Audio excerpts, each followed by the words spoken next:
Good morning बच्चों। Video का content है सीक्वेंस सीरीज़ की एक्सरसाइज 9.2 11th स्टैंडर्ड से और एलिमेंट बुक से। तो टाइम वेस्ट किए बिना स्टार्ट करते हैं। फर्स्ट क्वेश्चन स्टेटमेंट आपके सामने है। तो देखो फर्स्ट स्टेटमेंट में लिखा है the show that the sequence 7,2,-3-8 is an AP। First का फर्स्ट पार्ट है ये बच्चों। तो 7,2,-3-8 आर इन AP। आपने प्रूव करना है कि ये AP की टर्म है। तो देखो बच्चों सेकंड माइनस फर्स्ट करेंगे जो कि आ जाएगा 2-7 यानी कि -5, और थर्ड माइनस सेकंड करेंगे जो कि क्या आ जाएगा -3-2 यानी कि -5, और फोर्थ माइनस थर्ड करेंगे जो कि क्या आ जाएगा -8 और माइनस यानी कि -8 + 3 यानी कि ये आ जाएगा -5। ठीक है ना। तो यहाँ पर लिखेंगे since A2 - A1 = A3 - A2 = A4 - A3 all are equal and equal to -5, therefore given sequence are in AP। Given sequence जो है बच्चों वो AP में हो जाएगी। अब इसकी आपने जनरल टर्म फाइंड आउट करनी है। तो जनरल टर्म होती है बच्चों AN = A + n-1 × D। तो A की जगह रखेंगे हम 7 + n-1 एज इट इज, और D की जगह रखेंगे -5। तो कैलकुलेट होकर ये आ जाएगा -5n और +5 + 7 यानी कि 12। तो 12 - 5n ये आ जाएगा इसका आंसर। जनरल टर्म आ जाएगी आपकी ये। नेक्स्ट बच्चों प्रूव करना आपने कि ये सीक्वेंस AP नहीं है। तो भाई दो मेथड है प्रूव करने के। देखो सबसे पहले तो डायरेक्ट मैं बता दूं AP है ही नहीं है, क्योंकि AP की जो जनरल टर्म होती है वो लीनियर इन n होती है हमेशा। लीनियर इन वेरिएबल यानी कि कोई भी वेरिएबल लीनियर फॉर्म में होगा। जैसे n है तो n के ऊपर 1 पावर मिलेगी, अगर x में है तो x के ऊपर 1 पावर मिलेगी। 1 से ज़्यादा या 1 से कम होगी तो कभी भी AP नहीं होगी। तो प्रूव करने के दो रास्ते यहाँ पर। सबसे पहला है पुट कर लीजिए आप यहाँ पर n की जगह 1 2 3। ठीक है ना, यहीं से पता चल जाएगा।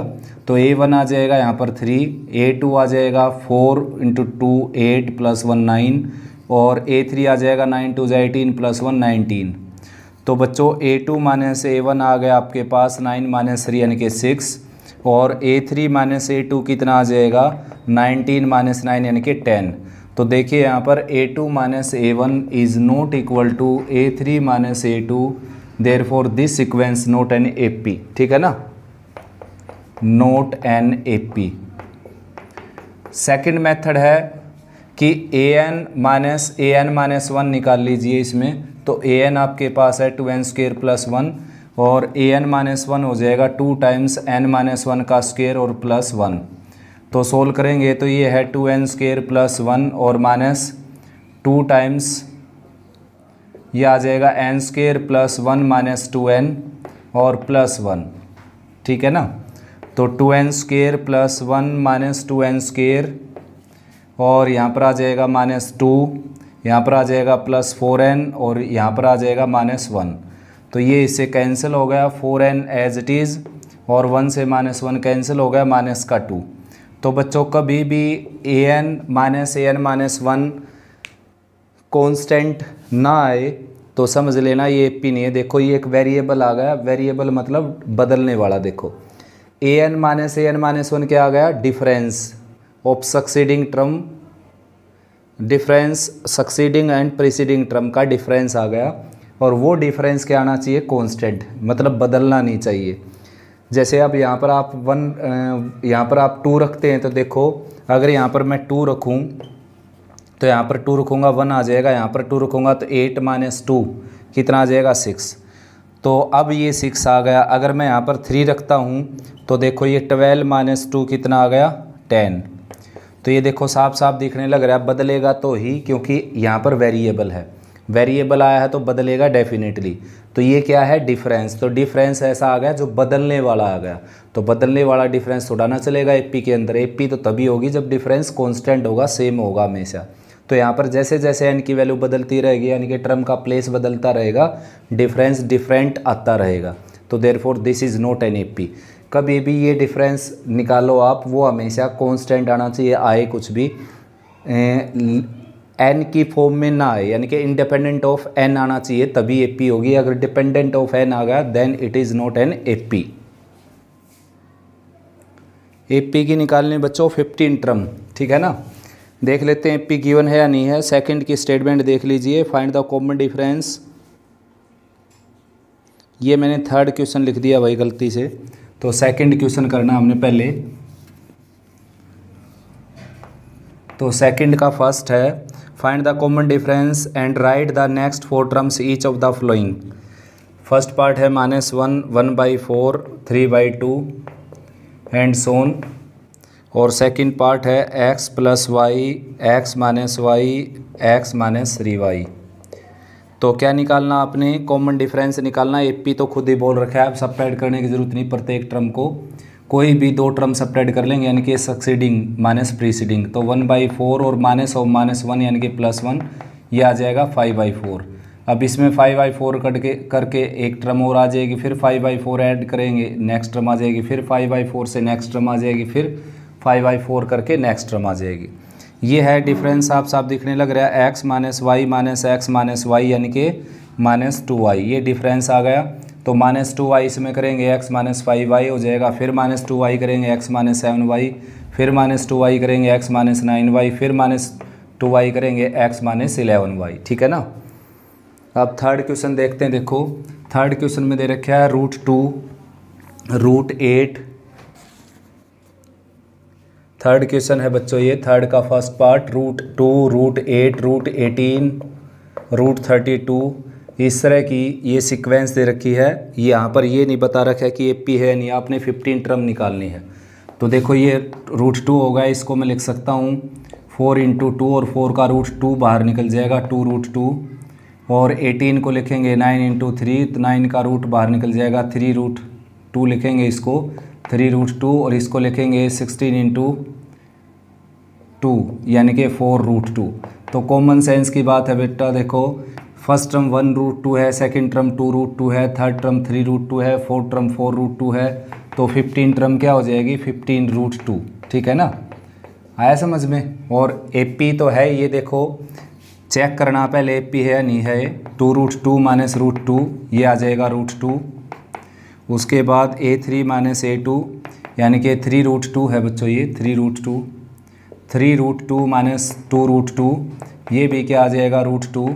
फिर a4 - a3 ये क्या है 4√2 - 3√2 क्या आ जाएगा √2। तो हर केस में क्या है सेम आया। तो therefore this is an AP. और एपी की 15 टर्म निकालनी तो जनरल टर्म का फार्मूला यूज़ करेंगे, ये वाला। ए की जगह √2 रखेंगे, डी की जगह भी √2 रखेंगे, तो 14 + 1 यानी कि 15√2। ये आपका आ जाएगा थर्ड क्वेश्चन, ठीक है ना, थर्ड का फर्स्ट पार्ट।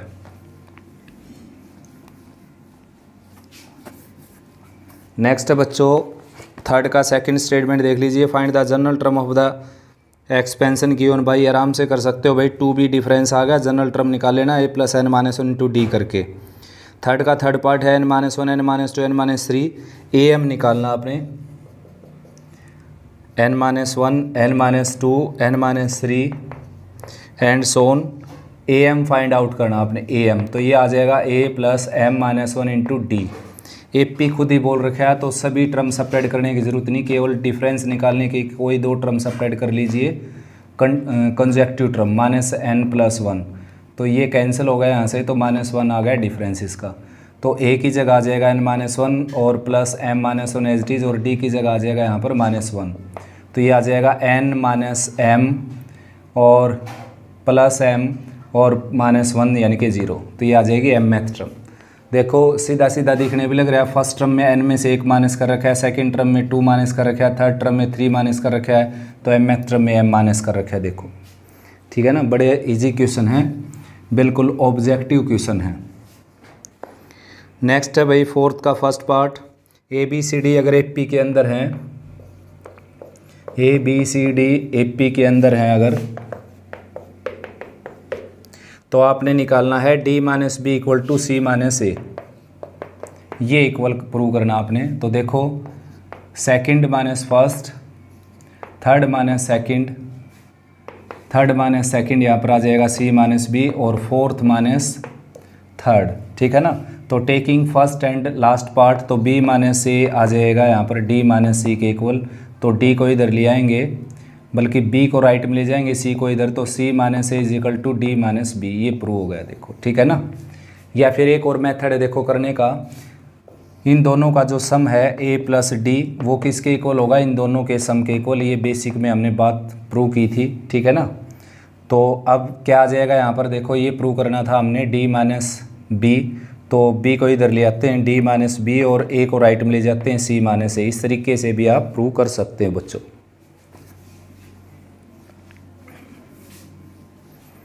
नेक्स्ट है भाई फोर्थ का सेकंड पार्ट।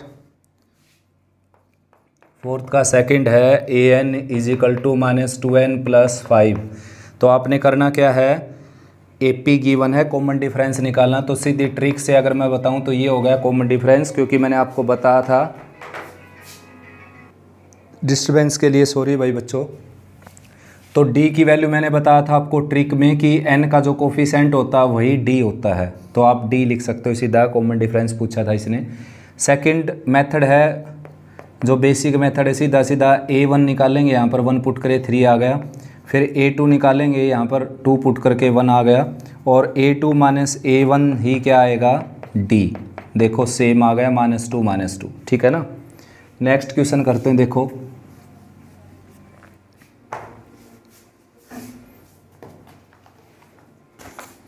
फिफ्थ भाई 18 and 20 term of the AP, आराम से कर सकते हो बच्चों इस क्वेश्चन को। विच टर्म इज -22, ये मैं करवा देता हूँ 6 का फर्स्ट पार्ट।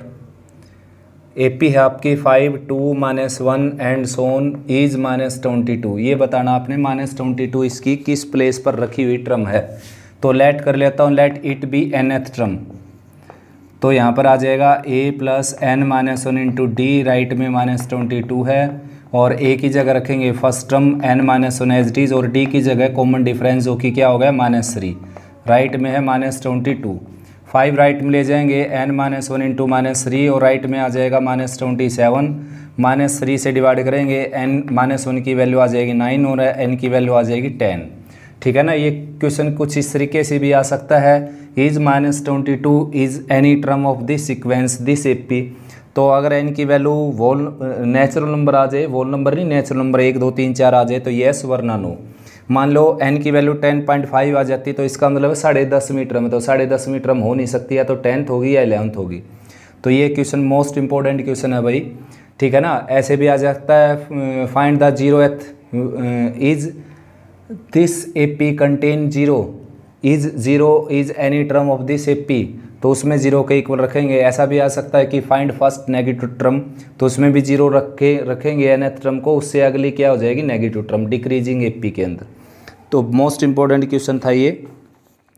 नेक्स्ट है which term of the sequence this is first negative term. देखो जैसा मैंने कहा था वैसा ही क्वेश्चन आ गया, इसकी फर्स्ट नेगेटिव टर्म बतानी है आपने।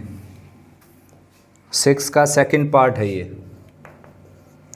फर्स्ट नेगेटिव टर्म 5, नहीं है 20, 19 integral 1/4, 18 integral 1/2, 17 integral 3/4 and so on sequence लिख रखे है बच्चों। तो पहले तो आपने एपी प्रूव करना पड़ेगा, this minus this, this minus this, this minus this, अगर इक्वल आ जाते हैं तो ये क्या आ जाएगा एपी हो जाएगा, और फिर एपी का मेथड यूज़ कर सकते हैं एपी होने के बाद। तो पहले आप प्रूव कर लेना, मैं सीधा ही लिख देता हूँ। डी की वैल्यू आ जाएगी 96 प्लस 197, यानी कि 97 नहीं 76 प्लस 178/4 और -20 यानी कि -80 प्लस 78 यानी कि -2/4, ठीक है ना। देखो ये 80 हो जाए, सबसे पहले तो 19 4 जा 76 हो गया, प्लस 177 हो गया भाई बच्चों ये, और ये -80 हो गया। अब ये आ गया -3/4, ठीक है ना, आया समझ में। तो भाई बच्चों डी की वैल्यू क्या है -3/4। तो आपने क्या है इसकी फर्स्ट नेगेटिव टर्म निकालनी, तो ए एन को लेट कर लेते हैं 0, फर्स्ट नेगेटिव टर्म से भी निकल जाएगा ए एन लेस देन 0 करके, तो ए एन 0 के इक्वल हो गया, तो ये आ गया a plus n-1 into D, D की जगह आ जाएगा -3/4 और राइट में है 0। तो -20 राइट में जाएगा, n-1 into -3/4 is equal to -20। तो n-1 की वैल्यू आ जाएगी 80/3 और n की वैल्यू आ जाएगी बच्चों, n की वैल्यू आ जाएगी 83/3, यानी कि डेसिमल में निकालें तो 23 जा 25 3 जा 26 3 जा 78 और 27 3 जा 81। तो 27 3 जा 81 2/3। तो बच्चों अगर n की वैल्यू 2 पॉइंट समथिंग यानी कि 2.67 समथिंग है तो an क्या हो जाएगा 0, ऐसा होगा नहीं, ऐसा कोई प्लेस होगा नहीं। तो इससे नेक्स्ट टर्म क्या आ जाएगी नेगेटिव टर्म। तो यानी कि 28 जो टर्म होगी वो बच्चों वो होगी फर्स्ट नेगेटिव टर्म, ठीक है ना। नेक्स्ट क्वेश्चन करते हैं भाई। नेक्स्ट है 7th question, how many terms there in AP. Number of term find out करनी है आपने एपी के अंदर, 7, 13, 19, 25 एंड सोन 205। तो भाई an के इक्वल में आपने 205 रख देना है, ये आ जाएगा a plus n-1 into D, right में है 205, a की जगह आ जाएगा 7, n-1 एच डी और d की जगह आ जाएगा +5, 6 डिफरेंस जो है ना 6 है यहाँ पर, राइट में 205। तो कैलकुलेट आप कर सकते हो, n की वैल्यू आ जाएगी आपकी, ठीक है ना। n means number of term आ जाएंगी इसके अंदर। नेक्स्ट है 7th का second is 302 is any term of the sequence. 7th का सेकंड पार्ट है, क्या 302 इस सीक्वेंस की कोई टर्म है या नहीं। तो सबसे पहले तो इसको एपी प्रूव करना आपने, a2 - a1 a3 - a2 a4 - a3 करके, और फिर nth टर्म को 302 लेकर और इसको एक्सपेंड कर देना है जनरल टर्म के फार्मूले को। और यहाँ से अगर n की वैल्यू कंप्लीट नंबर आ जाए, यानी कि n की वैल्यू 1 2 3 4 5 इनमें से कोई एक आ जाए तो येस, वरना नो, ठीक है ना।